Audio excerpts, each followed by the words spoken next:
So it's difficult to stay there for audiences and operate within the sort of financial constraints that are facing us, particularly, I mean, at the BBC recently, our financial constraints have got tighter.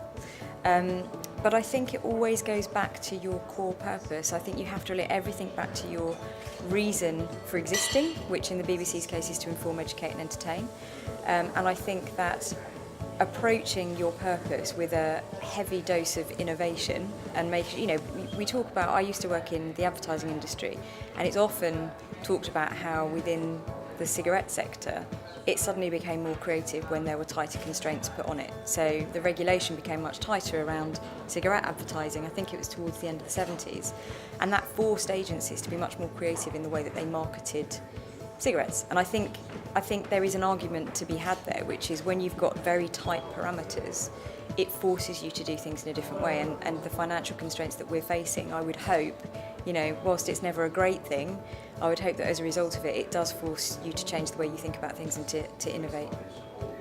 It's not easy to always balance being focused on your customers and the commercial results that you want to achieve. However, it is definitely true that if you stay focused on your customers, you're going to produce better commercial results in the long term. So at Nutmeg, the way we've done that is to gather a collection of stakeholders, so staff and shareholders, who all believe in the long-term potential for the company and all believe that we're on the right mission. We're on a very financially successful mission.